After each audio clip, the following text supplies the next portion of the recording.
तस्यै दिशै सततमञ्जलिरेशार्यै प्रक्षिप्यते मुखरितो मधुपैर्बुधैश्च जागर्ति यत्र भगवान् गुरुचक्रवर्ती विश्वोदयप्रलयनाटकसूत्रधारी दिशन्तु शम्मे गुरुपादपांसवः दिशन्तु शम्मे गुरुपादपांसवः. మొట్టమొదట ఆలయముక అధిష్టాత్రి దేవుళ్ళైన మార్కండేశ్వర భగవానుల సమేతము అందరూ దేవతలకు ప్రణామం చేస్తూ ఇక్కడికి విచ్చేసిన సద్భక్తులందరికీ నారాయణ స్మరణం. మనము గత 4 రోజుల నుంచి వివేక చూడమని విచారణం చేస్తూ ఉంటిమి. ఈ క్రమంలో ఈరోజు అంతిమ రోజు. శాస్త్రంలో షడ్లింగ తాత్పర్యాలలో అభ్యాసం అనేది ఒక స్టెప్ ఉంటుంది. ఈ అభ్యాసం అనే స్టెప్లో తెలిసిన విషయాన్ని మళ్ళీ అనేక ప్రకారమైన దృష్టాంతాల ద్వారా దాన్ని నెమరు వేసుకుంటూ ఉండడము, ఆ ఆలంబన ద్వారా బ్రహ్మాకార వృత్తిని పొందే ప్రయత్నాలు చేసుకోవడము. అలాగే ఎందుకంటే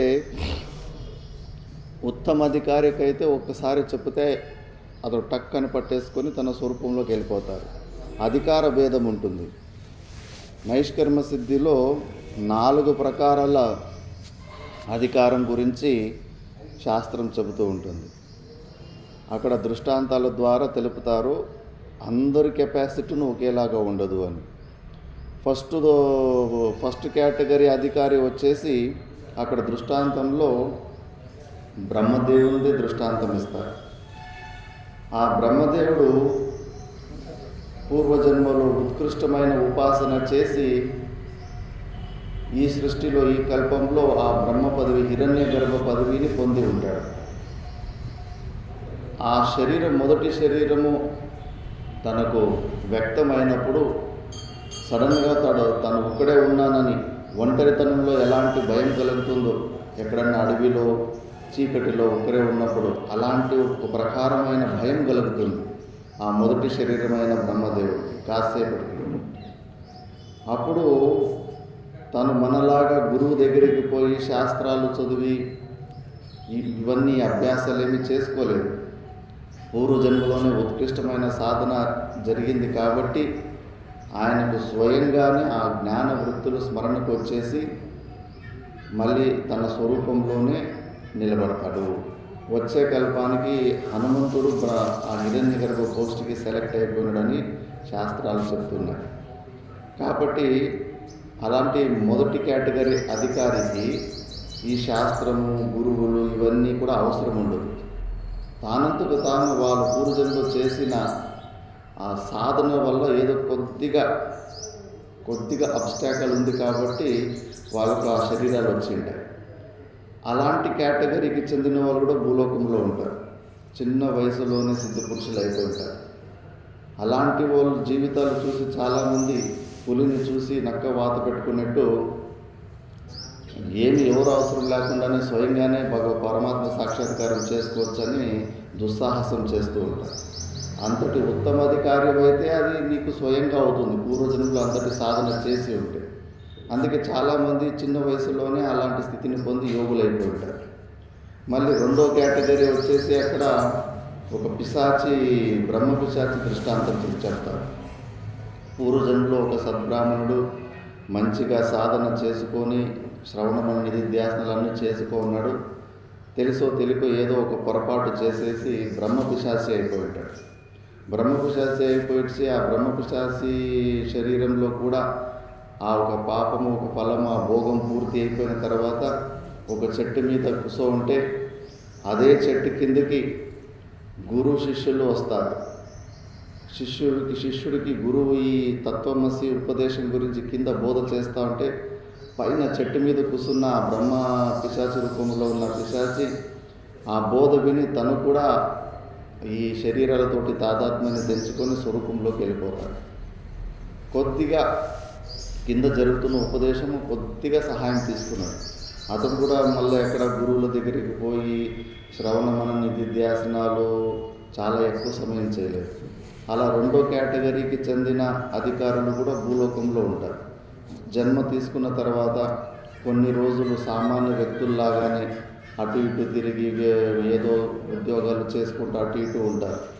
సడన్గా ఆ పాపము కోట పూర్తి అయిపోయిన తర్వాత సడన్గా ఒక్క షాటులో ఏదో ఒక్క మహాపురుషుని దర్శనం వల్లనో ఒక్క ఉపదేశం వల్లనో అలాంటి స్థితిని కలిగి ఉంటారు. కాబట్టి వాళ్ళకి కూడా ఈ శాస్త్రము ఇవన్నీ కూడా అవసరం ఉండదు. మూడో కేటగిరీగా వచ్చేసి భృగు మహర్షి దృష్టాంతం ఇస్తారు. భృగు మహర్షి తన తండ్రి అయిన వరుణు దగ్గరికి ఈ ఆత్మస్వరూపం గురించి తెలుసుకోవడానికి వెళ్తాడు. వెళితే కన్నా అది స్వయంగా నువ్వే తెలుసుకోవాలని కొద్దిగా ఉపదేశం చేసి తపస్సు చేయి, విచారమే తపస్సు, విచార రూపమైన తపస్సు చేయని పంపిస్తాడు.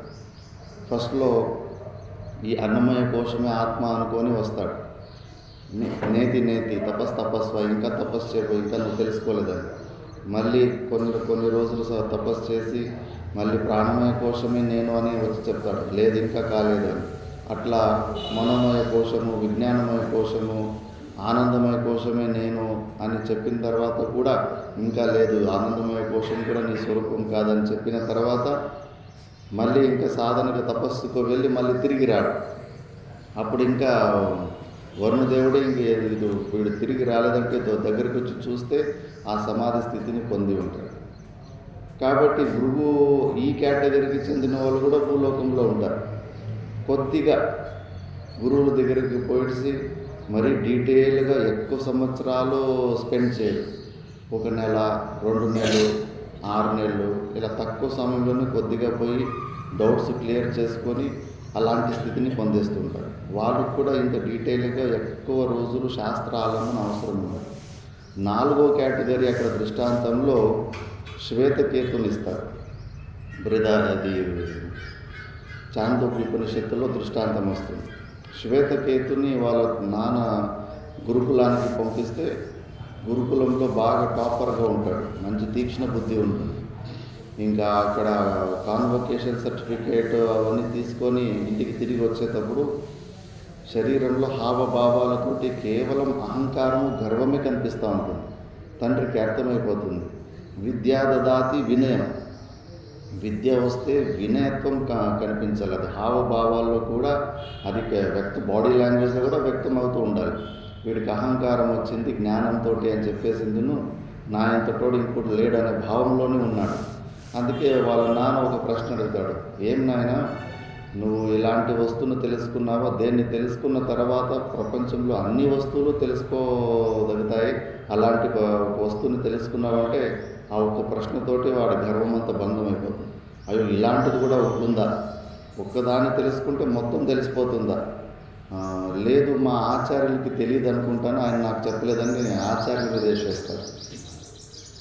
తర్వాత తప్పు తెలుసుకొని నిజంగా ఇంకా తెలుసుకునేది చాలా ఉంది అని చెప్పేసి తండ్రి దగ్గరే మళ్ళీ శిష్యరికం పొంది మళ్ళీ అక్కడ ఉపదేశం ఏంటది, ఆ వస్తువు ఏంటి, అలాంటి వస్తువు ఏంటి అని చెప్పేసి అప్పుడు ఈ తత్వమసి అనే వాక్యాన్ని 9 సార్లు, ఒక్కసారి కాదు 9 సార్లు రిపీట్ చేసి 9 డిఫరెంట్ ఎగ్జాంపుల్స్ ద్వారా అక్కడ నచ్చజెప్పారు.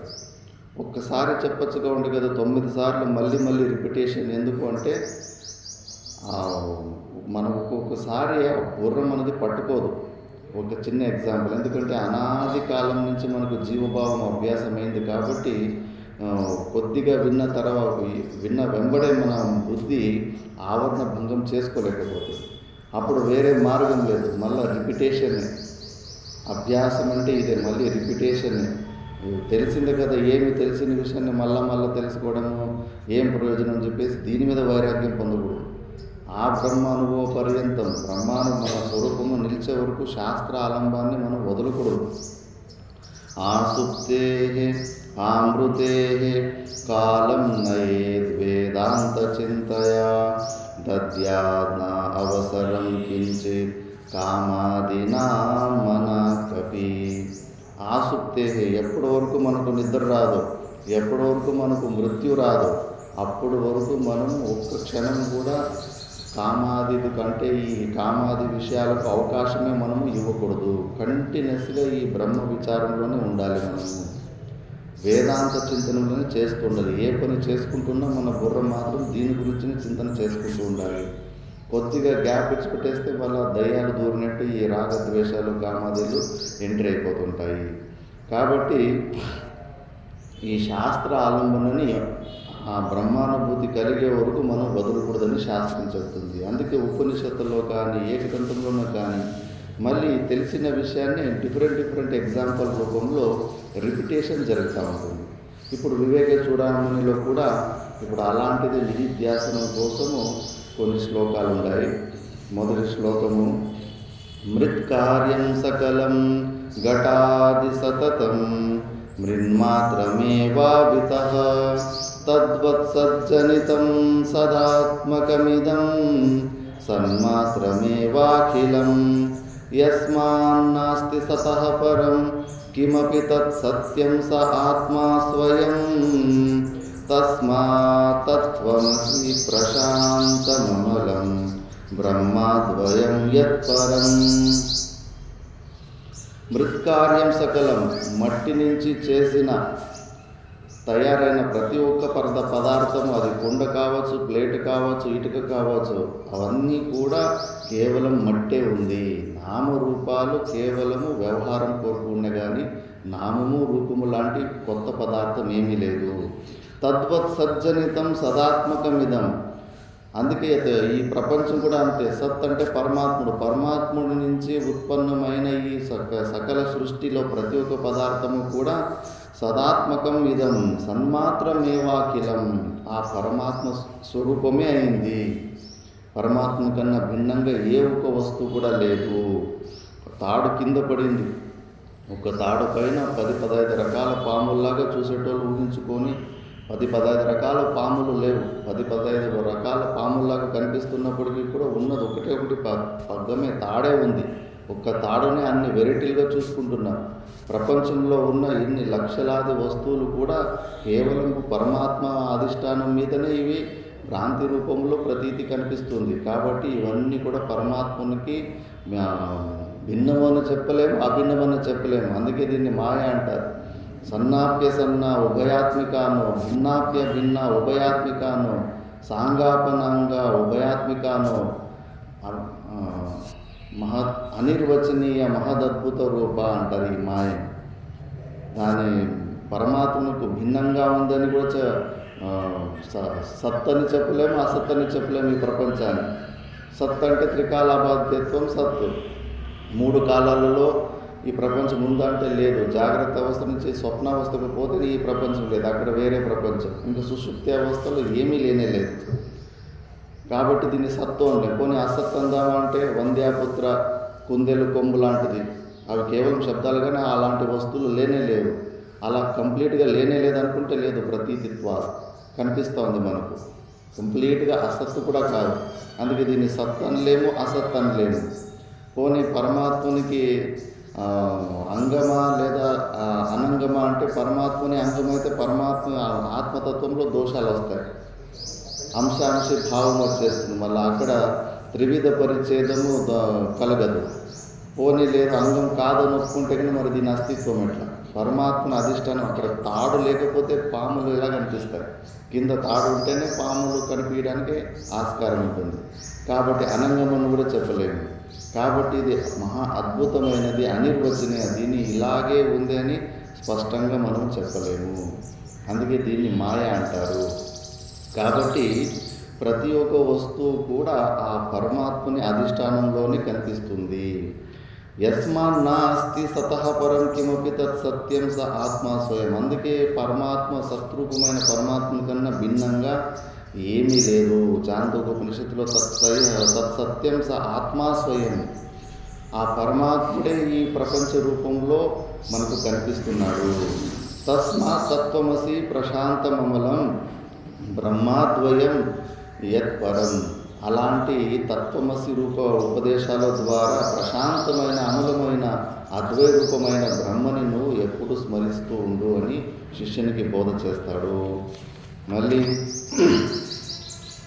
నిద్రా కల్పిత దేశకాల విషయ జ్ఞాత్రాది సర్వం యథా మిథ్యా తద్వదిహాపి జాగ్రతి జగత్ స్వాజ్ఞాన కార్యత్వతః యస్మాదేవం ఇదం శరీరకరణ ప్రాణాహమాది అపి అసత్ తస్మాత్ తత్వమసి ప్రశాంతమమలం బ్రహ్మద్వయం యత్పరం.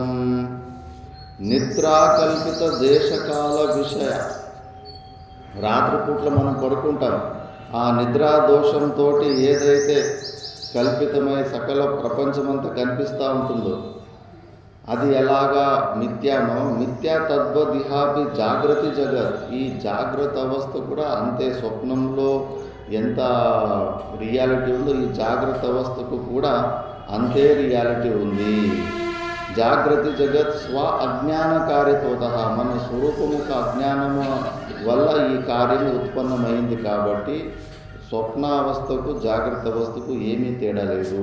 మనకు అంతఃకరణలో అశుద్ధి ఉంది కాబట్టి స్వప్నాన్నేమో మిథ్యాన్ని డిసైడ్ చేసేలాంటి సామర్థ్యాన్ని పొంది ఉన్నాం. కానీ జాగ్రత్త అవస్థను మాత్రం మనం దాని మిథ్యాత్వ దర్శనము చేయలేకపోతున్నాము. ఎందుకంటే అది మనకు సత్యంగా కనిపిస్తూ ఉంటుంది.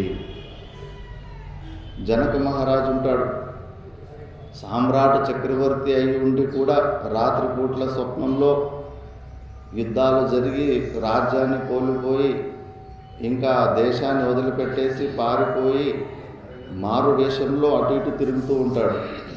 తినడానికి భోజనం కూడా దొరకదు. ఇంకా అక్కడ ఇక్కడ భిక్షాటనకు పోతుంటే భిక్షం కూడా దొరకదు.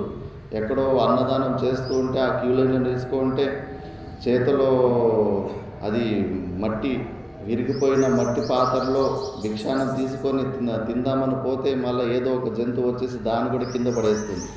ఇంకా ఆకలి దొప్పితోటి విపరీతంగా అక్కడ విలవిలాని కొట్టుకుంటూ ఇంకా ఉలిక్కి పొడి నిద్రలేస్తాడు. నిద్రలేసిన వెంబడే నేను సామ్రాట్ చక్రవర్తి అయి నేను బిచ్చగాని స్వప్నాన్ని చూస్తున్నా, లేదా నిజంగానే బిచ్చగాడినై చక్రవర్తి లాంటి దీర్ఘ స్వప్నాన్ని చూస్తున్నానా అని విచారం వస్తుంది. ఎందుకు అలా వచ్చిందంటే వాళ్ళ అంతఃకరణ శుద్ధంగా ఉంది కాబట్టి ఈ రెండు రియాలిటీని ఒకేలాగానే కనిపిస్తున్నాయి. కాబట్టి ఈ జాగ్రత్త అవస్థ కూడా మిథ్యానే. ఇక్కడున్నవి స్వప్నంలో పనికిరావు. ఇక్కడున్న సంపత్తి అన్నీ అక్కడున్న సంపత్తి ఇక్కడికి పనికిరావు. రెండు సమానంగానే ఉన్నాయి. కేవలం ఇది కనిపించిందే రోజు మళ్ళీ ఇదే ప్రపంచం కనిపిస్తుంది కదా, అందుకే ఇది సత్యమని మనము విచారం చేయకుండా డిసిషన్ తీసుకున్నాం. మరి మరుభూమిలో కూడా అనాది కాలం నుంచి రోజు నీళ్ళు ఉన్నట్టే కనిపిస్తున్నాయి కదా, మరి అది సత్యమైన నీళ్ళని ఎందుకు అనుకోవడం లేదు మనసు? ఇక్కడ మాత్రము రోజు నిన్న చూసిన గుడి ఈరోజు కూడా మళ్ళీ లేచిన తర్వాత అలాగే ఉంది, అందుకే ఇది సత్యము. రోజు చూసింది కనిపించిందే కనిపిస్తే సత్యము అని మనం రాంగ్ డిసిషన్ తీసుకున్నాం. మరుభూమిలో రోజు చూస్తే కూడా అక్కడ నీళ్ళు ఉన్నట్టే కనిపిస్తాయి, అయినా కూడా అది సత్యం కాదు. కాబట్టి ఈ జాగ్రత్త అవస్థ కూడా మిథ్య. అజ్ఞానం యొక్క కార్యం వల్ల మనకు ఇది కనిపిస్తూ ఉంటుంది. యస్మాదేవం ఇదం శరీరకరణ ప్రాణ అహమాది అపి అసత్. ఈ శరీర సంఘాతంలో ఉన్న ప్రాణము అహంకారము ఇవన్నీ కూడా కంప్లీట్ అసత్తు. అన్నిటినీ నువ్వు సాక్షి భావంలోనే చూస్తూ ఉండాలి. కాకపోతే మనము అహంకారంలో కూర్చుంటాము. శాస్త్ర విచారణ కూడా నిర్ణయం కూడా అహంకారంలో కూర్చొని నేను సచ్చిదానంద స్వరూపుణ్ణి అని అనుకుంటుంటాను. ఆ అహంకారంలోనే అనుకుంటుంటాం నేను సచ్చిదానంద స్వరూపుణ్ణి. లేదు, ఆ అనుకోవాల్సిన అవసరం కూడా మనకు లేదు. ఇప్పుడు నేను మనిషిని అని మళ్ళీ ఏమి ప్రతి క్షణము స్మరణ చేసుకుంటూ ఉంటాను లేదు కదా. నేను మనిషిని అని మనం స్మరణ చేసుకుంటే నేను మనిషిని అనే విషయాన్ని మర్చిపోతానేమో అలా లేదు. రాంగ్ డిసిషన్ అయినా కూడా ఇది స్ట్రాంగ్గా ఉంది. ఇలాగా నువ్వు సాక్షి భావం గురించి మంచిగా శ్రవణ మనన చేసి నువ్వు ఆ స్వరూపాన్ని తెలుసుకుంటే మళ్ళీ ఈ మనసు బుద్ధుల ద్వారా నువ్వు ప్రయత్నంగా నేను సచ్చిదానంద స్వరూపుణ్ణి అని తెలుసుకోవాల్సిన భావన పెట్టుకోవాల్సిన అవసరం లేదు. ఇప్పుడు ఆ సామర్థ్యం లేదు కాబట్టి బ్రహ్మాకార వృత్తిని చేయాల్సిన పరిస్థితి వస్తుంది. నువ్వు వాస్తవికంగా సాక్షిభావం నుండి మనసు బుద్ధుల సర్టిఫికేట్ మనకెందుకు? వాటి అవసరం మనకేముంది? సుషుప్తి అవస్థలో అవి లేనప్పుడు కూడా మన అస్తిత్వం ప్రూవ్ అయింది కదా. స్వప్నాలు లేనితనాన్ని మనము తెలుసుకున్నాము కదా. మనమేమో ఆ మనసులో బుద్ధి మనసులో గులాములు అయిపోయాము, వెయిట్ చేస్తూ ఉంటాం. అది ఏదో ఒక రోజు మనకి సర్టిఫికేట్ ఇస్తుంది, ఇప్పుడు నువ్వు జీవన్ముక్త పురుషుడు అయిపోయినావు, ముక్తుడు అయిపోయినావు అని అప్పుడు ఒప్పుకుందామని అనుకుంటున్నాం. వాటి అవసరమే లేదు. మనసు బుద్ధులు మన స్వరూపం నుంచి ఉత్పన్నమైన మనసు బుద్ధులు మనకు సర్టిఫికేట్ ఇవ్వడం ఏంటి? అసలు ఆ మనసు బుద్ధులు ఉన్నాయని తెలుస్తుందంటేనే మనం ఉన్నాం కాబట్టి, సాక్షి రూప చైతన్యం ఉంది కాబట్టి బుద్ధిలో జరుగుతున్న వృత్తులు నిన్న ఏం ఆలోచించాము, 5 నిమిషాల క్రితం ఏం ఆలోచించాము దాన్ని కూడా తెలుసుకోగలుగుతున్నాం. అసలు బుద్ధి అస్తిత్వం మన వల్ల మన చైతన్యం వల్ల కనిపిస్తూ ఉంది. కాబట్టి ఈ మనసు బుద్ధులు ఇచ్చే సర్టిఫికేట్ మనకు అవసరం లేదు. మనది అవ్యక్త స్వరూపము. ఈ బుద్ధిలో వ్యక్తమయ్యే చైతన్యం, అక్కడ మన స్వరూపం వ్యక్తం అవుతూ ఉంటుంది. వ్యక్త స్వరూపంలో నేను సచ్చిదానంద స్వరూపుని అనుకుంటున్నామంటే బుద్ధిలో అది వ్యక్త రూపమైన చైతన్యము. సుషుప్తిలో అలా మనకు భావన ఉంటుందా నేను సచ్చిదానంద స్వరూపునని? అసలు బుద్ధినే ఉండదు. బుద్ధి మనసు లేనప్పుడు కూడా మనం ఇంకా హాయిగా ఉన్నాం కదా. కాబట్టి ఈ మనసు బుద్ధులని వదిలిపెట్టేయాలి. అవిచ్చే నిర్ణయాలు కానీ అవిచ్చే టాస్కులు కానీ చేసే అలవాటుని తగ్గించుకుంటూ ఉండాలి. సాక్షిభావంలో చూసుకుంటూ ఉండాలి. ఎంత దూరం పోతుంది అది? అమెరికాకి పోయినా కూడా మళ్ళీ వాపసు మన స్వరూపంలోకే రావాలి. కబీర్ దాస్ అంటాడు, మన్ జాయేతో జానేదో తన్కోతో రుకో అని. మనసు పోతే పోనీలే, నీ శరీరాన్ని ఒక చోట స్థిరంగా ఒక చోట కుదురుగా కూర్చోబెట్టు. ఎంత దూరం పోతుంది? ఒక బోటులో ఒక చిన్న పక్షిని చాక్కు ఉంటాడంట. చిన్న పక్షులకు గ్యాప్ లేకుండా అమ్మమ్మ అంటే ఒక 2-3 కిలోమీటర్లు పోతాయంటే, దానికన్నా ఎక్కువ అవి పోలేవు ఆకాశంలో. పెద్దది గ్రద్ద అయితే కానీ అది చాలా దూరం పోగలుగుతుంది. కానీ చిన్న పక్షులు దానికి ఎక్కడైనా రెస్ట్ లేకపోతే కానీ కంటిన్యూస్గా ఎక్కువ దూరం పోలేకపోతాయి. అలాంటి ఒక పక్షిని చేపలు పట్టేవాడు సాకుకొని సముద్రం మధ్యలో పోయి దాన్ని కాసేపు ఫ్రీగా వదిలిపెట్టేస్తే అప్పుడు నాకు అవకాశం దొరికిందని చెప్పేసి తప్పించుకోవాలని చెప్పేసి పక్షి పరిగెత్తి వెళ్ళిపోతే ఎక్కడ చాలా లోపలికి వెళ్ళిపోయింటాడు సముద్రంలో. ఎక్కడ పోయినా కూడా అది రెస్ట్ తీసుకోవడానికి ఎక్కడ భూమి కనిపించదు. మళ్ళీ అటు ఇటు తిరిగి చూసి ఎక్కడ ఇంకా ఏమి చెట్టు కనిపిస్తలేదు, గుట్టలు కనిపిస్తలేదు. మళ్ళీ వాపసు పోయి ఆ బోట్లోకి పోయి వాడి భుజం మీదనే కూర్చుంటుందంట. అట్లా మనస్సు ఎంత దూరం పోతే పోని ఆలోచన చేస్తే అమెరికాకి పోని ఎక్కడికన్నా పోని మళ్ళీ మనం మాత్రం స్థిరంగా మన స్వరూపంలో కూర్చొని ఉంటే మళ్ళీ అది అలసిపోయి మళ్ళీ అది వాపసు మన దగ్గరికే వస్తుంది. అందుకే ఆ మనసు బుద్ధులను కూడా అది మన స్వరూపము కాదు, ఇదంతా సంపూర్ణము మిథ్య. వాటి సర్టిఫికేటు మనకు అవసరం లేదు. మనమే దానికి సర్టిఫికేట్ ఇస్తున్నాం. అసలు బుద్ధి వృత్తులు ఉన్నాయని మనమే దానికి అస్తిత్వాన్ని ఇస్తున్నాం. అది మనకు అస్తిత్వం ఇవ్వాల్సిన అవసరం లేదు అని ప్రతిరోజు సుషుప్తి అవస్థలో వాటి అవసరం లేకపోతేనే ఇంకా చాలా మనం ఆనందంగా ఉంటాం. ఇంకా వాటి ఒక అస్తిత్వం ఉన్నప్పుడే మనకి ఇంకా సమస్యలన్నీ. ఈ శరీరంతో లింకు ఫెవికాల్ లాంటివి ఈ శరీరంతో మనల్ని జోడించేది ఈ మనసు బుద్ధులే. కాబట్టి అలాంటి మనసు బుద్ధులను కూడా సాక్షిభావంలో చూసుకొని అవి ఇచ్చే టాస్కులు చేసుకోకుండా మన స్వరూపంలోనే మనం నిలబడాలి. అందుకే ఇవన్నీ శరీరకరణ ప్రాణ అహమాది అవి అసత్, ఇవి కూడా అసత్తే.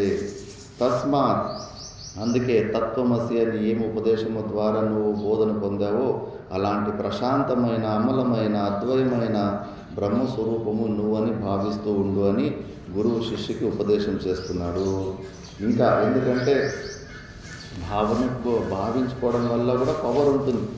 ఇప్పుడు మనకు ఆ బుద్ధి ఉంది కాబట్టి ఆ ఉన్న బుద్ధిని కొద్దిగా మన స్వరూపం గురించినే దానికి సబ్జెక్ట్ ఇస్తూ ఉంటే దానికే అలవాటు పడిపోతుంది. ఒక గురు శిష్యులు ఉంటారు. గురువు ఒక మంత్రోపదేశం ఇచ్చింటాడు, శిష్యుడు పాపం నిష్ఠగానే మంత్రజపం చేసింటాడు. 20 సంవత్సరాలు అయిపోయి ఉంటుంది. 20 సంవత్సరాలు మంత్రజపం చేసి ఏమీ అనుభూతిలే వచ్చిండవు.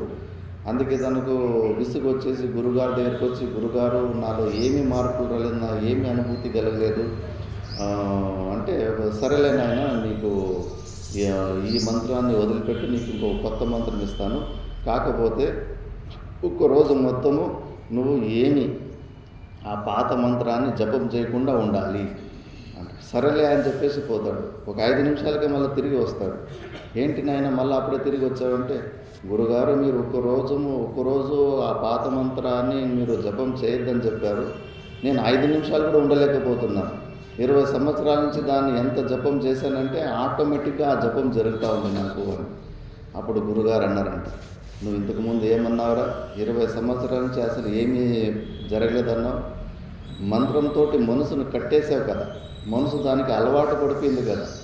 స్టార్టింగ్లో కష్టమైనప్పటికీ కూడా మనసుకు మనం బలవంతంగా ఇట్లా శ్రవణ మన నిధిధ్యాసనాలు చేస్తే మళ్ళీ దానికి అడిక్ట్ అయిపోతుంది. ఏ అలవాటుకైనా అంతే.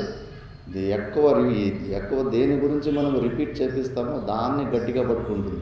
ఇప్పుడు శ్రవణ మన నిధిధ్యాసనాల అలవాటు చేపిస్తే మళ్ళీ ఇలాంటి శ్రవణాలు లేకపోతే అసలు మనకు శాంతి ఉండదు. ఎందుకంటే మనసు ఇప్పుడు దీనికి అలవాటు పడిపోయి ఉంటుంది. కాబట్టి ఇది చాలా మంచి ఆలంబన, శాస్త్ర ఆలంబన, మంచి ఆలంబన. కాబట్టి మళ్ళీ మన మనసుకు బుద్ధుకు మన స్వరూపం గురించిన మనము యుక్తుల ద్వారా, శాస్త్ర ప్రమాణం ద్వారా నచ్చ చెబుతూ ఉండాలి. అందుకే ఇప్పుడు కొన్ని శ్లోకాలు వస్తాయి, నిధిధ్యాసన శ్లోకాలు. జాతి నీతి కుల గోత్ర దూరగం నామరూప గుణ దోష వర్జితం దేశకాల విషయాతివర్తి యత్ బ్రహ్మతత్వమసి భావయాత్మని. జాతి నీతి కుల గోత్ర దూరగం. మన స్వరూపంలో జాతి అంటే 2 ప్రకారాలు. మనం ప్రపంచంలో వాడుకునే జాతి, అవి కూడా ఆ జాతులు కానీ కులము కానీ ఏమీ పరమాత్మ స్వరూపంలో లేదు. ఇంకోటి అర్థం అంటే జాతికి ఏకం అనేకానుగతం జాతి అని. ఒక్కటే ధర్మం ఉండి అనేక వస్తువులలో ఉండేదాన్ని జాతి అంటారు. ఇప్పుడు మనుష్యత్వం అనేది ఒక జాతి. మనుష్యత్వం అనేది ఒక మనిషి కన్నా అనేక మనుషులు ఉన్నారు కాబట్టి అనేక మనుషులు ఉన్నప్పటికీ అందులోనూ ఒకటి జాతి మనుష్యత్వం. పశుత్వం అనేది జాతి. ఇలా దీన్ని జాతి అంటారు. కానీ మన ఆత్మస్వరూపంలో జాతి అనేది కూడా ఉండదు, ఆ ధర్మం కూడా ఉండదు, పరమాతత్వం అనేది లేదు. ఎందుకంటే 2 పరమాత్మలు లేరు కదా. మినిమము రెండన్నా ఉండాలి ఏదన్నా జాతి గురించి చెప్పాలంటే. కానీ మనుషులు ఒకరికన్నా ఎక్కువ మంది ఉన్నారు కాబట్టి ఏకం అనేకానుగతం, అనేకులుగా ఉండాలి. కానీ ఆ పరమాత్మలు 2-3 లేరు కదా, ఒకటే పరమాత్ముడు. కాబట్టి అందులో అలాంటి జాతి ధర్మం కూడా ఉండడానికి ఆస్కారం లేదు. అది సింగిల్ మాస్టర్ పీస్ అంతే. మళ్ళీ ఈ కులగోత్ర దూరాలని ఈ శరీర సంఘాతానికి అనుకూలంగా మనం ఇవన్నీ ఊహించుకొని పెట్టుకున్నదే తప్ప ఆ స్వరూపంలో ఇవేమీ లేవు. నామరూప గుణ దోష వర్జితం. నామరూపాలు కూడా కేవలం వ్యావహారిక సత్తాలోనే, పారమార్థిక సత్తాలో దానికి ఏమి నామరూపాలు లేవు. మళ్ళీ గుణాలు కూడా లేవు. 3 గుణాలు కూడా లేవు. రజోగుణము, తమో గుణము, సత్వగుణము. ఈ 3 గుణాలు కూడా మన స్వరూపంలో ఉండరు. అందుకే అవధూతలలో ఇప్పుడు మనకు 3 గుణాలలో మనం ఇరుక్కుపోయి ఉంటాం. మనలో ఉన్న గుణాలలో క్రియలు వచ్చేసరికి మనం కూడా చాలా టెన్షన్ తీసుకుంటూ ఉంటాం. ఒకసారి ఎక్కువ 2-3 రోజులు నిద్ర వచ్చేస్తే కానీ మనకే భయం వేస్తుంది. అయ్యో ఈ 2-3 రోజులు నేను ఎక్కువ నిద్రపోతున్నాను, నాలో తమో గుణం పెరిగిందని. ఓవర్ యాక్టివిటీ చేసి కోపము, క్రోధము అవి ఎక్కువ వస్తుంటే నాలో రజోగుణం పెరిగిపోయిందని భయపడుతూ ఉంటాను. కానీ ఆ స్వరూపంలో ఉన్న అవధూతలకు ఆ భయం ఉండదు. ఎందుకంటే వాళ్ళ గుణాలను కూడా వాళ్ళు ఏమి స్వీకరించరు కదా. ఈ శరీర సంఘాతానికి ఉన్న ధర్మాలు స్వీకరించరు. అందుకే అవధూతలు చూడండి, 6 నెలలైనా అజగర వృత్తిలో ఒక చెట్టు కిందనే ఉంటారు, స్నానం కూడా చేయరు, ఇష్టం వచ్చినట్లు ఉంటారు. వాళ్ళు బెదిరిపోరు. మనలో ఉన్న ఈ గుణాల ఒక కార్యాలు చూసి కూడా వాళ్ళు బెదరరు, కొద్దిగా కూడా అవకాశం ఇవ్వరు. కాబట్టి ఆ గుణాలు కూడా నిర్గుణ నిరాకార స్వరూపమైన పరమాత్మలో ఈ 3 గుణాలు లేవు, సగుణ సాకారంలో ఉంటాయి. అందుకే సగుణ సాకార రూపమైన పరమాత్మలో సృష్టి కర్తృత్వము, పాలన కర్తృత్వము, సంహార కర్తృత్వము సగుణ సాకారంలోనే అక్కడ మనము ఊహించుకోవచ్చు. అంతేగాని నిర్గుణ నిరాకారంలో మాత్రము ఏ ప్రకారమైన గుణాలు కూడా ఉండవు. త్రిగుణాతీతుడు పరమాత్ముడు. మళ్ళీ దేశకాల విషయాతి వర్తయత్, త్రివిధ పరిచ్ఛేద శూన్యం. ఏదన్నా వస్తువు మనం చూసుకుంటే ఒకటి దేశము ద్వారా లిమిటేషన్ ఉంటుంది. పోచంపల్లి కాశీ కాదు, కాశీ పోచంపల్లి కాదు, దేశతః దీనికి లిమిటేషన్స్ ఉంటుంది. మళ్ళీ కాలం, ఇప్పుడు 100 సంవత్సరాల్లో ఉన్న వ్యక్తి ఇప్పుడు లేడు అంటే ఆ కాలంలో ఆ వ్యక్తి ఉన్నాడు. ఇక్కడ వినోబా గురించి మనం చూసి వచ్చాం, అప్పుడు ఆయన ఉన్నాడు, ఈ కాలంలో ఆయన లేడు. కాబట్టి కాలతః ఆయన పరిచ్ఛిన్నము. మళ్ళీ విషయతః, పుస్తకము మొబైల్ కాదు, మొబైల్ పుస్తకము కాదు. ఇలా వస్తుతః పరిచ్ఛేదం, కాలతః, దేశతః, వస్తుతః 3 ప్రకారాల ద్వారా ప్రతి ఒక్క వస్తువు ఒక లిమిట్, ఒకటి ఇంకో దాన్ని లిమిట్ చేస్తూ ఉంటాయి. కానీ పరమాత్ముడు ఇలాంటి దేశంలో ఉన్నాడు, అలాంటి దేశంలో లేడు అన్న మాట లేదు. అంతటా సర్వవ్యాపకుడైన పరమాత్ముడు. అందుకే ఒక్క ప్లేసులో మనము లిమిట్ చేయకూడదు. ఆ పరమాత్మనికి అది స్తుతి కాదు. దత్తాత్రేయుల భగవానులు, ఓ భగవంతుడా 3 క్షమాలు నా నుంచి ఎప్పుడూ ఆటోమేటిక్గా జరిగిపోతుంటే నన్ను క్షమించు అంటాడు.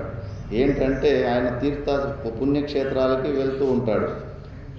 గత్య వ్యాపకత హతాతే, నేను నడుచుకుంటూ పోయి శ్రీశైలంకు అక్కడెక్కడ నువ్వు నీ దర్శనం కోసం అక్కడికి వస్తున్నాను కదా, నేను చేసే ఈ పనులోనే నేను నిన్ను అవమానిస్తున్నాను. గత్య అంటే నువ్వు శ్రీశైలంలోనే ఉన్నావు, మిగతా జాగాలో లేదు. అంటే శ్రీశైలం ప్లేస్లో ఒక చిన్న జాగాలోనే నేను లిమిట్ చేసేసాను. శాస్త్రం నేను సర్వవ్యాపకంగా అణువులో కూడా నువ్వు ఉండవని శాస్త్రం చెప్తా ఉంటే నీ కీర్తిని నేను చిన్న సైజు చేసేసాను. అయినా కూడా అది మనకు భక్తి అనిపిస్తుంది, స్తుతి అనిపిస్తుంది. భగవంతుడు కూడా పాపం వీళ్ళకి తెలియదు, వాళ్ళకి తెలిసిన రీతిలో వాళ్ళు ఏదో భక్తిని సమర్పణ చేసుకుంటే భగవంతుడు కరుణించి మనకు అంతఃకరణ శుద్ధిని ఇస్తాడు. కానీ వాస్తవికంగా మీరే ఆలోచించండి. కలెక్టర్ పోస్ట్లో ఒక పెద్ద మనిషి ఉంటాడు, అతని దగ్గరికి పోయి నువ్వు చాలా మంచి ప్యూను అప్ప, ఫస్ట్ డివిజన్ క్లర్క్ అప్ప అంటే కానీ వాడికి అది సంతోషాన్ని కలిగిస్తుందా, అది దుఃఖం కలిగిస్తుందా, కోపం వస్తుంది దానికి. నేను ఇంత పెద్ద పోస్ట్లో, కలెక్టర్ పోస్ట్లోనూ నువ్వు నన్ను ప్యూన్ అంటావా అని చెప్పి, ఇంకా ప్యూనుని అప్ప నువ్వే మా ప్యూను మన పని చేస్తే నువ్వే మా కలెక్టర్ అప్ప అని ప్యూను అంటే కానీ వాడికి ఇంకా ఖుషి అవుతుంది, నన్ను ఎక్కువ పొగుడుతున్నారని చెప్పేసి. అందుకే మనం భగవంతుణ్ణి వైకుంఠవాసి, కైలాసవాసి అని ఒక ప్లేస్కి చిన్నగా లిమిట్ చేస్తే అది ఒక ప్రకారంగా స్తుతి కాదు. అయినా భగవంతుడు కరుణామయుడైన భగవంతుడు అయినా కూడా కరుణిస్తాడు. ఇంకా వీళ్ళకి ఇంతకంటే నన్ను ఆరాధించే పద్ధతి తెలియదు కాబట్టి అని చెప్పేసి. అందుకే దత్తాత్రేయుల భగవానులు గత్య వ్యాపకత హతాతి, మళ్ళీ స్తుత్య వాగ్ అగోచరత హతాతే. భగవంతుని మనం స్తుతి చేస్తామా లేదా? ఇప్పుడు ఎవరన్నా ఒక మనిషిని మనం స్తుతి చేయాలంటే ఆయన గుణాలు, ఆయన చరిత్ర మొత్తం తెలుసుకొని స్తుతి చేస్తాం కదా. ఆయన ఎక్కడ పుట్టాడు, ఏం చేసి సంపూర్ణంగా తెలుసుకొని స్తుతి చేస్తాం. మరి భగవంతుని గురించి నువ్వు సంపూర్ణంగా తెలుసుకున్నావా? అసలు శబ్దాలు శాస్త్రం చెబుతుంది, ఏ ఇంద్రియాలకి అగోచరుడైన, శబ్దాతీతం, త్రిగుణాతీతం, శబ్దాలకి ఆయన అంధుడు, ఏ శబ్దానికి ఆయన వాచ్యార్థము కాడు. ఇప్పుడు మొబైల్ అనే శబ్దం, మొబైల్ని చూడండి అంటే మొబైల్ని మీరు వెంబడే చూసి దాని జ్ఞానాన్ని పొందొచ్చు. నిర్గుణ నిరాకారుడైన పరమాత్మని చూడండి అంటే కానీ ఏమొస్తుంది బుద్ధిలో? అసలు బుద్ధి గ్రహించలేదు. బుద్ధి గ్రహించాలంటే దానికి ఒక కల్లరన్నా ఉండాలి, దానికి ఒక గుణమన్నా ఉండాలి, అప్పుడే ఏదన్నా బుద్ధి ఇంద్రియాలు గ్రహించగలుగుతాయి. మరి అలాంటి శబ్దాలకి అతీతుడైన, ఇంద్రియాలకి అగోచరుడైన పరమాత్మని ఏదో మనకు తెలిసిన గ్రేడేషన్ ద్వారా కొన్ని శబ్దాలు రచించుకొని నువ్వు ఇలాంటి ఓడి, నువ్వు అలాంటి ఓడి అని స్తుతి చేస్తుంటాం కదా. స్తుత్య వాగ అగోచరత హతాతే. మళ్ళీ నమస్కృత్య, నమస్కారం పెట్టడం వల్ల అంటే నేను వేరు, నువ్వు వేరు, అందుకే నేను నీకు నమస్కారం చేస్తాను. అక్కడ భేద బుద్ధి ఉంటుంది కదా. నమస్కృత్య అద్వైతత హతాతే. నేను నమస్కారం చేయడం వల్ల నువ్వేమో ఏకమేవ అద్వితీయం, ఉన్నది ఒకటే ఒకటి సత్యమైన పరమాత్ముడు. పరమాత్మునికైనా భిన్నమైన వస్తువు, ఒక్క వస్తువు కూడా సత్యమైన వస్తువు లేదు. త్రికాల అబాధిత్వమైన వస్తువు ఇంకోటి లేదు. నేను నమస్కారం చేయడం వల్ల నేను వేరు, నువ్వు వేరు అని భేద బుద్ధితోటి చేస్తున్నాను కాబట్టి నీ అద్వైత సిద్ధాంతాన్ని నేను ఖండించేస్తుంటాను. ఇవి మూడు నాలో తెలుసో తెలియకో ఆటోమేటిక్గా ఈ మూడు తప్పులు జరిగిపోతుంటాయి. తస్మాత్ క్షమస్వ త్రివిధ అపరాధం అని. ఈ మూడు విధాలైన అపరాధాన్ని నువ్వు నన్ను క్షమించు పరమాత్మ అని దత్తాత్రేయుల భగవానులు ఇలా శ్లోకంలో చెప్తారు. కాబట్టి పరమాత్మలో దేశత కాలత వస్తుత పరిచ్ఛిన్నం లిమిటేషన్స్ ఉండవు. అందుకే త్రివిధ పరిచ్ఛేద శూన్యంగా ఆ పరమాత్ముడు ఉంటాడు. కాబట్టి అలాంటి స్వరూపం విషయాతివర్తియత్ బ్రహ్మ తత్వమసి ఉపదేశం ద్వారా ఏదైతే చెబుతున్నారో అలాంటి బ్రహ్మవి నువ్వై ఉండవు. భావయ ఆత్మని, నువ్వు అలాంటి స్వరూపుడివై ఉండవు. ఇలా నువ్వు భావిస్తూ ఉండు. మనసు బుద్ధులు యాక్టివ్ ఉన్నంతసేపు నువ్వు ఇంకా అనాత్మ విషయాల గురించి కాదు, నువ్వు ఇలాంటి స్వరూపుడివి నువ్వు అని భావన చేస్తూ ఉండు అని శిష్యునికి చెప్తారు. మళ్ళీ యత్పరం సకల వాగ గోచరం విమల బోధ చక్షుషః శుద్ధ చిద్గణమనాది వస్తు యత్ బ్రహ్మతత్వమసి భావయాత్మని. యత్పరం సకల వాగ గోచరం, నువ్వు సర్వశ్రేష్ఠుడివి. సకల వాగ్ అన్ని ప్రకారాల మనసు బుద్ధి ఇంద్రియాలకు నువ్వు అగోచరుడివి. కాకపోతే గోచరం విమల బోధ చక్షుషః, విమలమైన అంటే శృతి ఆచార్యుల ద్వారా సంస్కృతమైన మనసు ద్వారా బుద్ధి ద్వారా నువ్వు లక్షితుడు అవుతావు. అలాంటి మనసు బుద్ధుల ద్వారా నువ్వు లక్షితుడు అవుతావు. అంతేకాని ఈ అజ్ఞానంతో నిండి ఉన్న అంతకన్నా శుద్ధి లేని మనసు బుద్ధులకి నువ్వు గోచరుడివి కావు. నువ్వు శుద్ధ చిత్ గణమనాది వస్తువు, నువ్వు శుద్ధమైన వస్తువు, శుద్ధమైన జ్ఞాన స్వరూపానివి నువ్వు. జ్ఞానంలో శుద్ధత్వం ఏంటి అంటే ఈ పుస్తకం జ్ఞానం కూడా ఉంది, మొబైల్ జ్ఞానము కలిగి ఉంది. ఈ జ్ఞానాలలో విషయం ఉంటుంది, త్రిపుటి ఉంటుంది. కానీ నువ్వు అలాంటి త్రిపుటి ఉన్న జ్ఞాన స్వరూపానివి కాదు. విషయము అవిషయతయ చిత్త స్ఫురణం, నువ్వు సబ్జెక్ట్ లాగా కేవలం నువ్వు అలాంటి జ్ఞానము త్రిపుటీలు ఉన్న జ్ఞాన స్వరూపానివి కావు నువ్వు. అందుకే నువ్వు శుద్ధమైన జ్ఞాన స్వరూపంవి.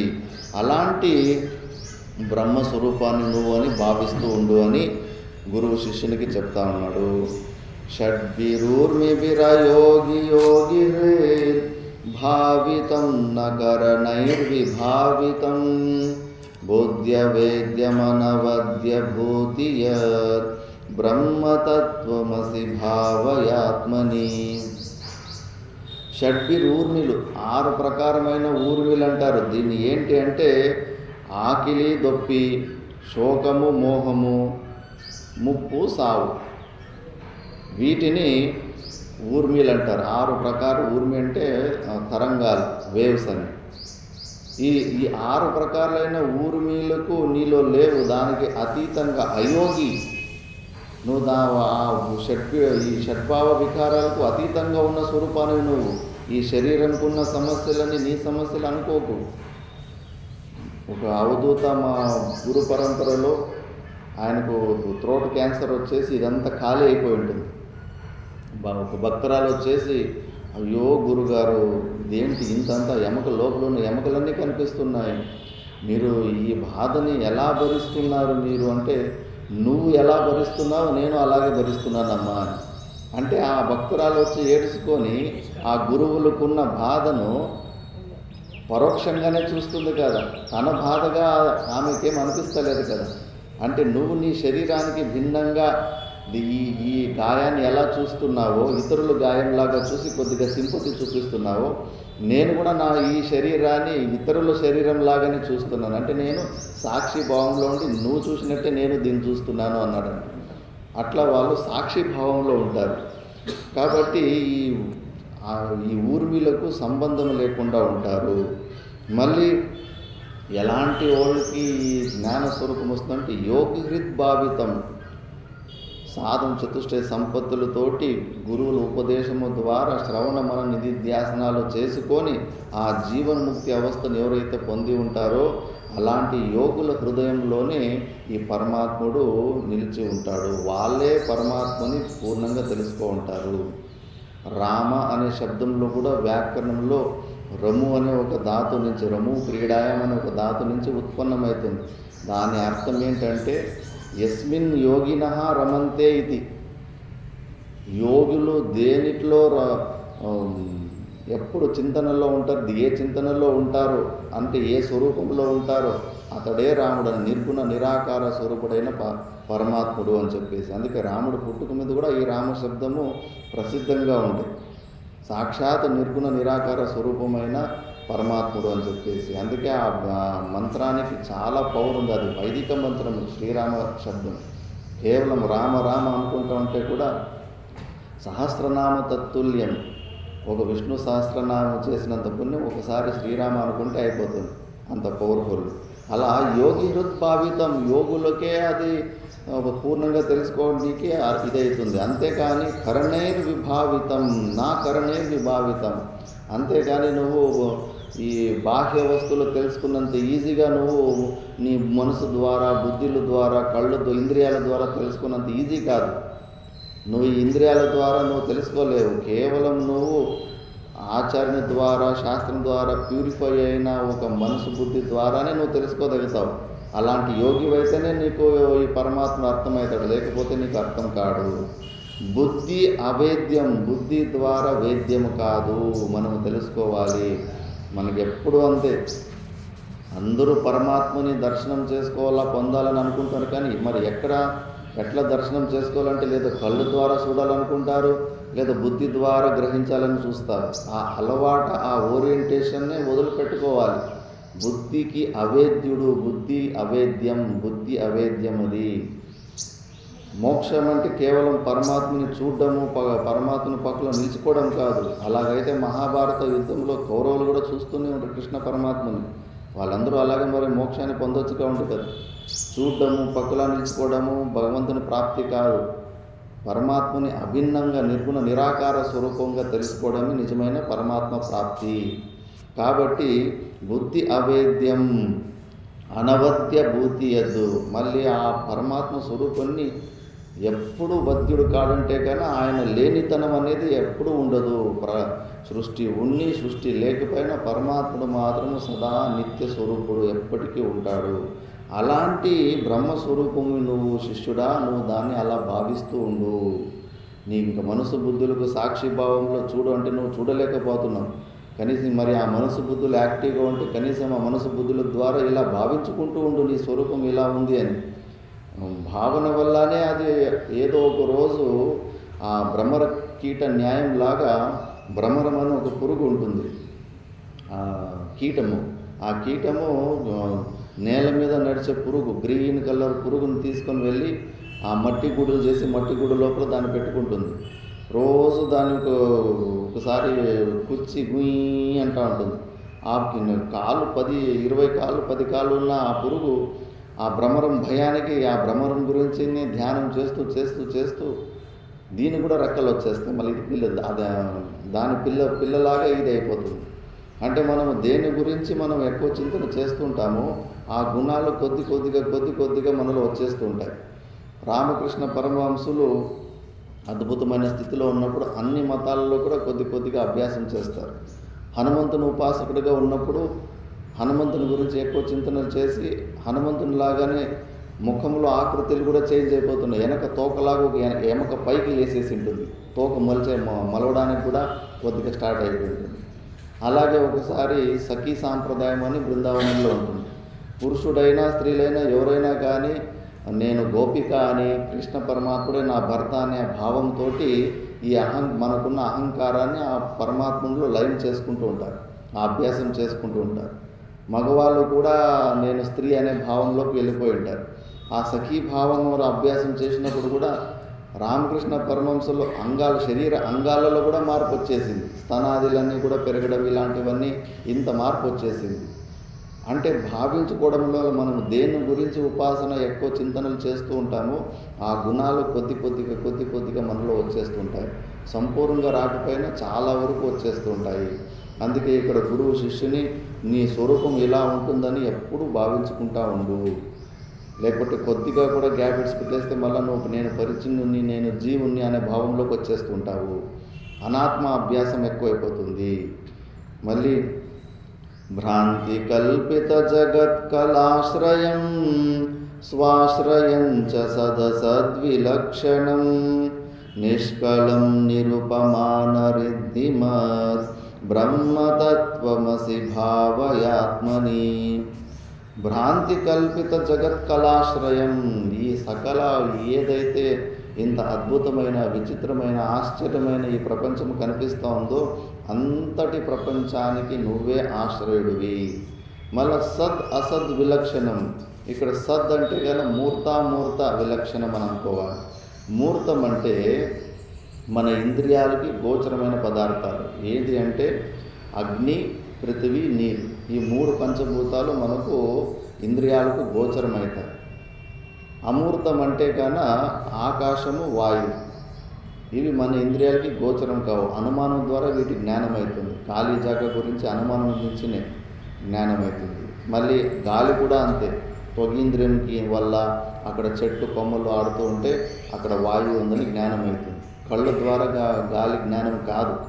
కళ్ళు ద్వారా గాలి ఒక కార్యం కనిపిస్తుంది కానీ గాలి కనిపించదు. కానీ మనం విచారం చేయలేదు కాబట్టి మనము ఏదో ఇంద్రియాల వల్ల తెలుస్తుందిలే గాలి ఉండడం అని అనుకుంటాం. కానీ గాలి మళ్ళీ ఆకాశము మనకు అనుమాన ప్రమాణం ద్వారా జ్ఞానం అవుతుంది. అందుకే దాన్ని అమూర్త పదార్థాలు అంటారు. పరమాత్ముడు మూర్త అమూర్త పదార్థాలకు అతీతంగా విలక్షణంగా ఉంటాడు, సూక్ష్మ స్వరూపుడు. అందుకే మనము ఏదో ఒక రాయిని చూసినట్టు, పుస్తకాన్ని చూసినట్టు పరమాత్మని చూసే కోరికలు పెట్టుకోకూడదు. ఆయన పదార్థము కాదు, సబ్స్టెన్స్ కాదు. ఆయన సాక్షి జ్ఞానస్వరూపము, భావస్వరూపము, జ్ఞానస్వరూపము. కాబట్టి అదే మనం అయి ఉన్నాం. మనం ఆత్మానుభూతి నుంచి కూడా ఒక్క సెకండ్ కూడా మనము బయటకు రాలేదు. మనము కానీ ఈ శరీరంలో ఇక్కడ అహంకారంలో కూర్చొని అనవసరంగా లేని సమస్యలని మనం అనుకుంటున్నాం. ఇప్పుడు యూట్యూబ్లో కొన్ని వీడియోలు వస్తాయి. చిన్న పిల్లల్ని భుజం మీద ఎత్తుకొని తల్లిదండ్రులు ఎత్తుకుంటూ పోయి చేతికి డోర్ ద్వారా కొడతారు తండ్రి. ఆ పిల్లోడికి ఏమి తల డోర్కి తాకదు. ఈయన చేతి ద్వారా డోర్కి ఇక్కడ భుజం మీద ఎత్తుకొని డోర్ మీద టక్కని కొడతాడు. కొట్టేసి ఆ చిన్న పిల్లోని తల రుద్దుతాడు. అయ్యో నా బిడ్డకి తగిలింది కదప్పా డోరు అని చెప్పేసి. ఆ చిన్న పిల్లోడు నిజంగానే నా తల డోర్కి కొట్టుకుంది అని నమ్మి అని ఏడవనికి ప్రారంభం చేస్తాడు. తాకకపోయినా, ఆ తల డోర్కు తాకకపోయినా కేవలం విశ్వాసం వల్ల లేని సమస్యని ఉన్నట్టుగా భావించుకొని ఆ దుఃఖాన్ని అనుభవిస్తాడు. మనం కూడా అంతే. మనం కానీ శరీరంతో సంబంధం పెట్టుకొని లేని దుఃఖాలని ఉన్నట్టుగా భావిస్తూ ఉన్నాం మనము. కాబట్టి మాతా మాణికేశ్వరమ్మ అనేది ఊరికే ఏడుస్తున్నారప్ప మీరు. ఏడవడానికి నిజమైన కారణం ఏమీ లేదు, అంతా వట్టిదే. భ్రమ ఒడిగిందంటే బ్రహ్మే. ఈ భ్రమ పోయిందంటే సాక్షాత్తు బ్రహ్మస్వరూపమే ఉన్నావు. ఏదన్నా ఏడవడానికి ఇప్పుడు ఆ చిన్న పిల్లోడు ఏడుస్తున్నాడు తగలకపోయినా, అలాంటి దానికి ఏం పరిష్కారం చెప్పనీకైతుంది?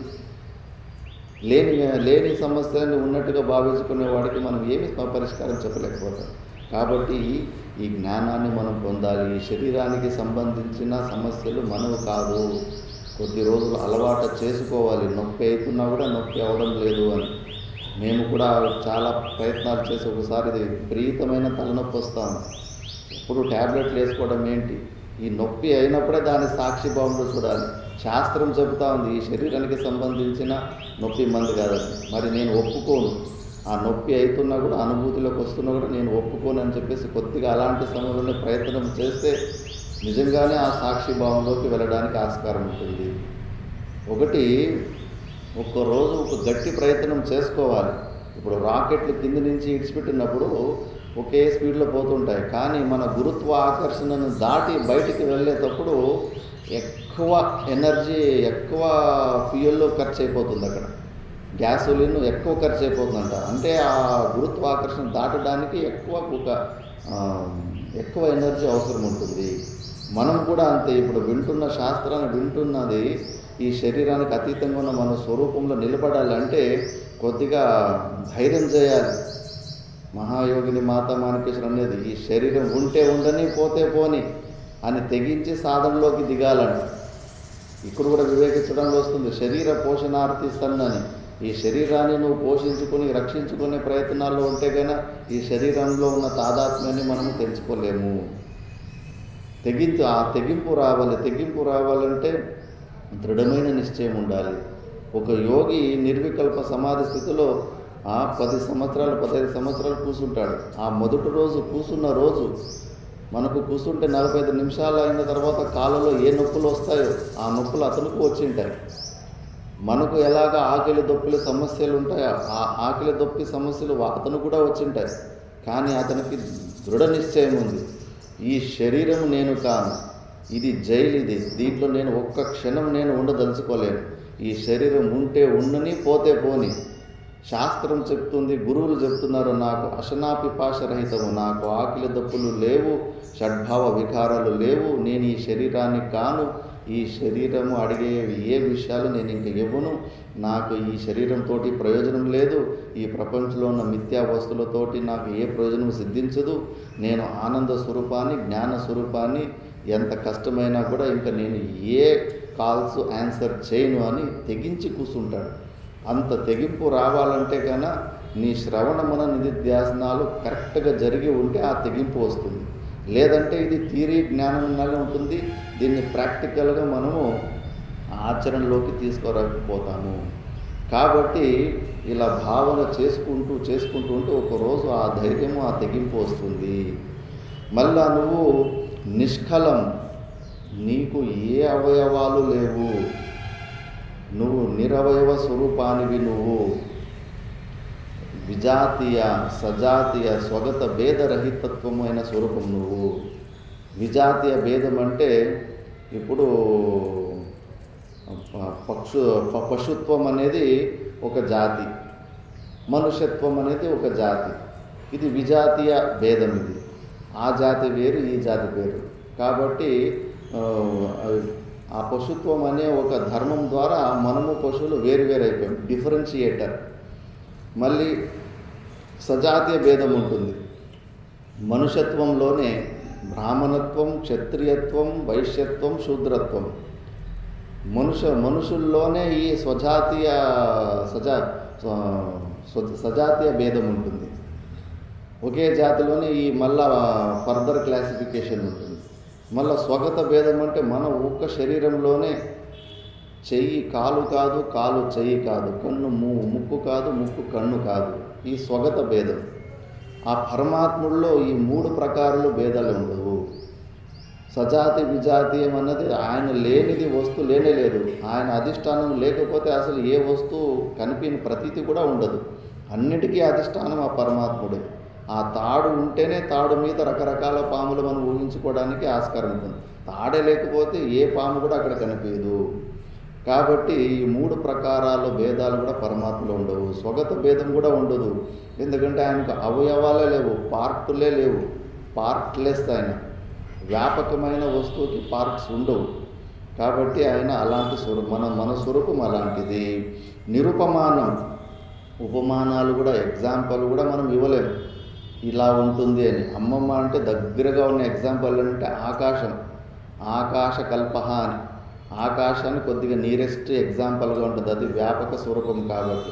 అంతకన్నా బెస్ట్ ఎగ్జాంపుల్ ఇంకోటి ఇవ్వలేము.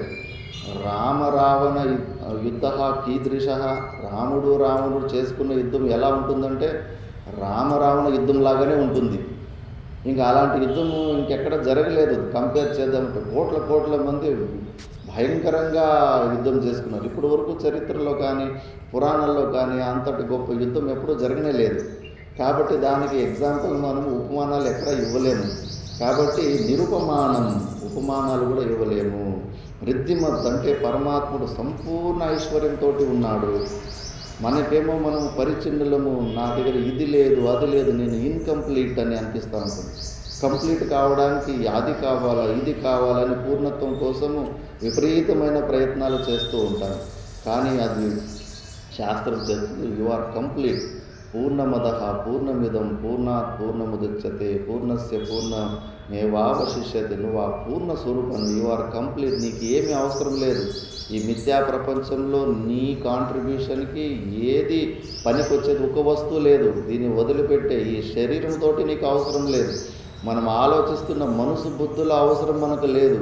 అనవసరంగా ఈ బరువును మోస్తున్నాం. సురేశ్వరాచార్యులు అంటారు, చూడు నాయన, అహంకారం ఎంత పవర్ఫుల్ అని చెప్పేసి. ఒక మనిషి చనిపోతే గాన అతన్ని శ్మశానం వరకు మోసుకోవడానికి 4 కన్నా ఎక్కువ మంది కావాలి. అంత బరువు ఉంటాడు ఒక మనిషి. అంత బరువుని 80 సంవత్సరాలు 90 సంవత్సరాలు ఒక అహంకారంతో మనం మోసేసాం. నేను అన్న ఒక అహంకారంతో అంత బరువుని మనము మోస్తున్నాం. ఇంకా మమభావం ఉంది అనుకో, నా భార్య నా పిల్లలంటే ఒక్కొక్కరు 500 కిలోల కన్నా ఎక్కువ మోస్తున్నాం రోజు, అహం మమ భావాలతోటి. ఇలాంటి శరీరాన్ని మనం మోస్తూ ఉన్నాము. కాబట్టి అది మోహము ద్వారానే ఇవన్నీ ఎక్స్ట్రా లగేజు. ఈ శరీరము మనకు అవసరం లేదు. అందుకే యోగులు ఈ శరీర వియోగం అయిపోతే ఇంకా హల్కా అనిపిస్తూ ఉంటుంది. మనకేమో మృత్యు దగ్గర శరీర వియోగం అంటే మనం మోహం వల్ల విపరీతంగా బాధపడుతూ ఉంటాం, భయపడుతూ ఉంటాం. ఇది వాళ్ళకు ఒక ఎక్స్ట్రా లగేజ్ లాగా ఉంటుంది. అనవసరంగా ఎందుకు ఈ శరీరం ఉంది అని చెప్పేసి. చంద్రశేఖర భారతి స్వామిజీ వాళ్ళు శృంగేరిలో ఇంకా శరీరము సమయం అయిపోయిందని చెప్పేసి డైరెక్ట్గా భద్రా నదిలో పోయి అక్కడే పద్మాసనం వేసుకొని నదిలోనే వదిలిపెట్టేశారు శరీరాన్ని. ఇంక శరీరం వల్ల వీళ్ళు మోయడానికి కూడా అవసరం వద్దు అని చెప్పేసి. కాబట్టి ఆ జ్ఞానము ఆ నిశ్చయము దృఢంగా ఉన్నప్పుడు ఈ శరీరం అవసరము కొద్దిగా కూడా మనకు అవసరం ఉండదు. ఎందుకంటే శాస్త్రం కానీ ఏవే కానీ బ్రహ్మసూత్రాలు అంటుంది, సర్వే శాస్త్రాన్ని విధి ప్రతిషేధ మోక్షపరాని అవిద్య ఆఖ్యం. వేదం కావచ్చు, ఏదన్నా కావచ్చు, everything is operating in the field of అవిద్య. ఇవన్నీ కూడా అవిద్యా ఫీల్డ్లో అజ్ఞానాన్ని మూలంగా పెట్టుకొని వీటికి కార్యం ఉంది, వీటికి అస్తిత్వం ఉంది అని. మరి మనకు అరే స్వామీజీ, మరి మిథ్యారూపం ఈ శాస్త్రం కూడా మిథ్యా కోటికే వస్తుంది. మరి ఇలాంటి మిథ్యాశాస్త్రం వల్ల మనకు సత్యమైన పరమాత్మ దొరుకుతాడంటే కనుక అవును దొరుకుతాడు. ఎలాగంటే మన స్వప్న అవస్థ అది వేరే అవస్థ. ఆ స్వప్నంలో మనమే సింహాలని సృష్టించుకుంటాం, భూత ప్రేతాలను సృష్టించుకుంటాం. ఆ సింహము భూత ప్రేతం కూడా స్వప్నంలో ఉన్నది మిథ్యానే. అది మిథ్య అయినప్పటికీ కూడా, మిథ్యా క్యారెక్టర్ అయినప్పటికీ కూడా దాన్ని చూసి భయపడి ఉలిక్కిపడి ఆ స్వప్నావస్థ నుంచి పై అవస్థకు, జాగ్రత్త అవస్థకు మనం వచ్చేసాం కదా. ఆ అవస్థ నుంచి నిన్ను పైకి లేపేంత సామర్థ్యం ఆ స్వప్న సింహము కలిగి ఉంది కదా. ఈ శాస్త్రము గురువులు కూడా స్వప్న సింహం లాంటి వారు, డ్రీమ్ టైగర్స్. వీళ్ళు ఇది మిథ్యా అవిద్యా ఫీల్డ్లో మనము విచారణ చేస్తున్నప్పటికీ కూడా మనం ఈ అవస్థ నుంచి మన స్వరూపంలోకి, పారమార్థిక సత్తాలోకి లేపడానికి ఇవి సామర్థ్యాన్ని ఉంచుతాయి. కాబట్టి మనం వీటి ఆలంబన పెట్టుకుంటున్నాము, గురువులు శాస్త్రుల ఆలంబన. కాబట్టి మనం సంపూర్ణంగా ఉన్నాము. మనకి ఇది కూడా అంతే, ఎంతవరకు అవసరమో అంతవరకు అంతే. ఆ బిల్డింగ్ ఎక్కడానికి నిచ్చెన వాడతాము, ఎక్కిన తర్వాత మళ్ళీ నిచ్చెన కిందికి తీసేయాలి ఆధ్యాత్మిక సాధనలు. మళ్ళీ ఆ నిచ్చెన అలాగే వస్తే మళ్ళీ నీకు దిగాలనిపిస్తూ ఉంటుంది. కాబట్టి ఈ శాస్త్రాన్ని కూడా అంతవరకునే, నీ స్వరూపాన్ని తెలుసుకున్న తర్వాత దీన్ని కూడా నువ్వు ఒకరోజు వదిలిపెట్టాల్సి వస్తుంటుంది. అవిచార సమాధికి వెళ్ళాలి. నువ్వు సంపూర్ణంగా పూర్ణంగానే ఉండావు, ఈ మనసు బుద్ధులు ఇరుక్కుపోయావు. అవి సర్టిఫికేట్ కోసం వెయిట్ చేస్తున్న అవసరం లేదు. మనసు బుద్ధులు అవసరం లేదు, శరీరం అవసరం లేదు, ఈ ప్రపంచంలో ఏ ఒక్క వస్తువుకి కూడా నీకు అవసరం లేదు. నువ్వు పూర్ణంగా ఉండావు. ఇవన్నీ ఇంకా ఈ మనసు బుద్ధుల వల్లనే మనకి ఇంకా అల్పత్వ బుద్ధి వస్తుంది. కాబట్టి మనము పూర్ణంగా ఉంటామనే విషయం తెలుసుకున్నప్పుడే మనము శాంతంగా ఉంటాము. కొద్దిగా మన దగ్గర ఏదైనా తక్కువ ఉందంటే కనుక దాన్ని పూర్తి చేయడానికి బయట ప్రయత్నాలు చేస్తూ ఉంటాము. అలాంటి నువ్వు బ్రహ్మస్వరూపాన్ని భావించు శిష్యుడా అని చెబుతున్నాడు. జన్మ వృద్ధి పరిణత్య పక్షయా వ్యాధినాశన విహీనమవ్యయం విశ్వసృష్ట్యవనఘాతకారణం బ్రహ్మతత్వమసి భావయాత్మని. అస్తి జాయతే వర్ధతే విపరిణమతే అపక్షీయతే నశ్యతే అని యాస్కమునుల వారి స్మృతిలో ఈ షడ్భావ వికారాలు ఉంటాయి. దేనికంటే ఈ శరీరానికి. కానీ మన ఆత్మస్వరూపానికి ఈ షడ్భావ వికారాలు ఉండవు. వ్యాధి నాశన విహీనం. ఈ వ్యాధులు, ఈ షడ్భావ వికారాలు ఇవి ఏమీ మన స్వరూపంలో లేవు. ఇవన్నీ ఈ శరీర సంఘాతానికి సంబంధించిన విషయాలు. కాబట్టి నువ్వు ఇవన్నీ నీవి అని అనుకోకు. కేవలం భావించుకోవడం వల్ల ఇవి నీ సమస్యలు అయిపోతున్నావు. ఎప్పుడు నువ్వు దీన్ని వదిలిపెట్టేస్తావో మళ్ళీ అవి ఆ సమస్యలు నీవి కావు. నువ్వు అవ్యయ స్వరూపుడివి, నువ్వు నాశరహితమైన స్వరూపుడు. నువ్వు ఎప్పుడు ఒకేలాగానే ఉంటావు. విశ్వసృష్టి అనగాత కారణం. ఈ సృష్టికి సంపూర్ణము నువ్వే కారణమై ఉండవు. కాబట్టి నువ్వు అలాంటి బ్రహ్మస్వరూపమని ఎప్పుడు నువ్వు భావిస్తూ ఉండు. మళ్ళీ అస్తభేదమనపాస్తలక్షణం నిస్తరంగ జలరాశి నిశ్చలం నిత్యముక్తమవిభక్తమూర్తి యత్ బ్రహ్మతత్వమసి భావయాత్మని. అస్తభేదం ద్వితీయాద్వై భయం భవతి. నీ స్వరూపం కన్నా ఇంకోటి ఏదన్నా వస్తువుకి అస్తిత్వం ఇస్తే కన్నా ఇమ్మీడియట్గా నీకు భయం ఉత్పన్నమవుతుంది. ఇప్పుడు ఎన్ని ప్రకారాల భేదబుద్ధి ఉంటాం. శాస్త్రం చదువుతూ ఉంటాము కానీ అనేక నేను వేరు అతడు వేరు అన్న భావన భేదబుద్ధి ఒక్కటి కాదు, 1,00,000 ప్రకారాల భేదబుద్ధులు ఉంటాయి. నువ్వు నీకన్నా భిన్నంగా వేరే వస్తువు లేదో అన్నీ నీ స్వరూపమే అయి ఉన్నాయి. అందరికీ ఆత్మస్వరూపుడివి నువ్వే అయి ఉండవు. అలాంటి భేదము ఏ భేదాలు లేని ఒకే వస్తువు ఆ సచ్చిదానంద స్వరూపుడు నువ్వు అయి ఉండవు. అనపాస్త లక్ష్యం అంటే నాశరహితమైన స్వరూపానివి నువ్వు. నిస్తరంగ జలరాశి నిశ్చలం. నీలో ఎప్పుడు తరంగాలు అంటే ఏ ప్రకారమైన చంచలత్వము వికారము, కాసేపు బ్రహ్మభావంలో ఉండి కాసేపు వేరే భావంలోకి వచ్చేయడము ఇలాంటి తత్వము కాదు. ఎప్పుడు నువ్వు తరంగాలు లేని గంభీరమైన సముద్రం లాంటి ఆనంద స్వరూపుడివి నువ్వు. నిశ్చలమైన స్వరూపానివి నువ్వు. చలిస్తున్నది నీ మనసు బుద్ధి అంతే. ఆ మనసు ఒక లక్షణమే, అది సంకల్ప వికల్పాత్మన మనః అంటారు. కాబట్టి అది మనసు ధర్మం. నువ్వు నిశ్చలంగా ఉన్న శాంత స్వరూపుడివి, పరమానంద స్వరూపుడివి. నిత్యముక్తం అవిభక్తమూర్తి. నువ్వు నిత్యముక్తుడివి. నువ్వు ఒక్కసారి కూడా బంధనంలోకి రానేలేదు. ముందు కూడా నువ్వు బంధనంలో లేవు, ఇప్పుడు బంధనంలో లేవు, భవిష్యత్తులో కూడా ఉండవు. బంధనము వాస్తవికము కాదు, కల్పితము. బంధనము ఒకవేళ ఈ శరీరంతో ఉన్న బంధనం వాస్తవికమైతే, నిజమైన చేతుల్ని తాడుతోటి కట్టేసినట్టు ఇలాంటి బంధనం అయింటే అక్కడ జ్ఞానము ద్వారా నువ్వు కుల్జా సిమ్సిమ్మంటే ఆ తాడు అదేం తెంపుకోదు. అది అక్కడ నువ్వు క్రియలే చేయాల్సి ఉంటుంది. బంధనం వాస్తవికంగా ఉన్నప్పుడు క్రియలు చేస్తేనే బంధ విముక్తి అవుతుంది. అప్పుడు జ్ఞానం అక్కడ పనికిరాదు. ఇక్కడ బంధనము కేవలము కాల్పనికం కాబట్టి విచారం వల్ల, జ్ఞానం వల్ల ఆ బంధనాన్ని మనము తొలగించుకోవచ్చు. కాబట్టి అలాంటి నిత్య ముక్త అవిభక్తమూర్తివి. నీలో ఏ ప్రకారమైన విభక్తి అంటే ఏ ప్రకారమైన భేదబుద్ధులు లేనే లేవు. నువ్వు అలాంటి బ్రహ్మస్వరూపము నువ్వు అని భావిస్తూ ఉండు. ఏకమేవ సదనేక కారణం కారణాంతర నిరాస కారణం కార్యకారణ విలక్షణం స్వయం బ్రహ్మతత్వమసి భావయాత్మని. ఏకమేవ సద్ అనేక కారణం. నువ్వు ఒక్కడవే ఉన్నావు. అన్నిటికీ ప్రపంచంలో ఉన్న ప్రతి ఒక్క వస్తువుకి నువ్వే మూల కారణము. మళ్ళీ కారణాంతర నిరాశ కారణం. దేని కారణం అంటావో ఆ కారణానికి కూడా నువ్వే మూల కారణము. నువ్వు లేకపోతే కానీ ఏ కార్యము కూడా సిద్ధి కలగదు. మళ్ళీ కార్యకారణ విలక్షణం. ఇదేంటి స్వామీజీ, అన్నిటికీ మూల కారణం భగవంతుడే అంటాడు, మళ్ళా కారణానికి కార్యానికి విలక్షణ స్వరూపుడు. ఇది ఎలా జరుగుతుంది? అటు చెప్తున్నారు, ఇటు చెప్తున్నారు, అన్నిటికీ కారణము పరమాత్ముడే అంటున్నారు. మళ్ళీ ఆయన కారణము కాదు, కార్యము కాదు అంటున్నారంటే అవును. మరి ఇప్పుడు అక్కడ తాడు కింద పడి ఉంటుంది, ఆ తాడుని మనము పాములాగా చూసుకుంటున్నాం. ఇప్పుడు ఆ పాము ఉత్పత్తికి, పాము ఒక ప్రతీతికి కారణం ఏంటి? అక్కడ తాడు లేకపోతే అక్కడ పాము కనిపిస్తుందా?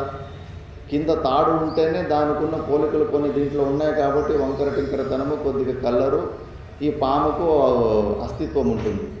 ఈ కనిపిస్తున్న భ్రాంతి రూపమైన పాముకు జనకుడు ఎవరు? ఆ పాము సృష్టికి కర్త ఎవరు అంటే కన్నా ఆ తాడు మీదనే చెప్పాలి. తాడు ఉంటేనే పాము పుట్టింది కాబట్టి దాన్నే చూపించాలి ఇటువైపు నుంచి చూసినప్పుడు. కాబట్టి అలాగే ఈ సృష్టి, సంపూర్ణ సృష్టికి ఎవరు కారకుడు అంటే కానీ ఆ పరమాత్ముడిని అధిష్టానం చూపించాలి. అధిష్టానము లేకుండా ఈ ఆరోపమైన వస్తువులకు అస్తిత్వమే ఉండదు. అధిష్టానం ఉంటేనే దాని మీద ఈ ఏమైనా వస్తువులు ఉండడానికి ఆస్కారం ఉంటుంది. ఈ దృష్టిలో అన్నిటికీ కారణం భగవంతుడే అని చెప్పాల్సి ఉంటుంది. ఇప్పుడు పోయిసి ఆ పగ్గాన్ని నువ్వు ఎందుకు ఈ సృష్టిని సృష్టించావు, ఈ పాముని ఎందుకు సృష్టించావు, నీ వల్ల నేను అది పాము అనుకొని భయపడి హార్ట్ అటాక్ తెచ్చుకొని 10 లక్షలు వేస్ట్ అయినా నాకు హాస్పిటల్ అంటే కన్నా ఆ పాము చెబుతుంది నాకు సంబంధం లేదు, నేను నా పాటకి నేను సైలెంట్గా ఉన్నాను, నీకు నువ్వు ఊహించుకొని ఏమేమో సృష్టించుకున్నావంతే. ఆ తాడు పాముని సృష్టించలేదు, సన్నిధి మాత్రమే మాయా విషయ చైతన్యం మనమే విపరీతంగా కల్పనలు చేసుకున్నాం. అలాగే నిర్గుణ నిరాకారుడైన స్వరూపుడు ఆయన ఏ కార్యానికి కార్యము కాదు, కారణము కాదు. అందుకే మనం కోపం వచ్చినప్పుడు దేవుణ్ణి తిట్టుకోవడం కాదు. పూర్వాశ్రులు ఉన్నప్పుడు మా అన్నయ్య ఇలా అనేవాడు, ఎవడు రావాడు దేవుడు, ఈ సృష్టిని ఎందుకు చేశాడు, సైలెంట్గా కూర్చో ఉండొచ్చు కదా, ఏం బాగుంది సృష్టిలో. అది పిల్లి ఎలక ఉన్నప్పుడు అది ఎలకని తొందరగా సంపదు, ఆటలాడి టెన్షన్ పెట్టి మెల్లగా అది సంపి తింటుంది. ఆ ఎలకకేమో ప్రాణ సంకటము, పిల్లికేమో చల్లాటము. భగవంతుడు ఎందుకు ఈ సృష్టి చేశాడు? ఒకవేళ చేయాలనుకుంటే కానీ అందరికీ ఆనందంగానే ఉండేలాగా చేయొచ్చు కదా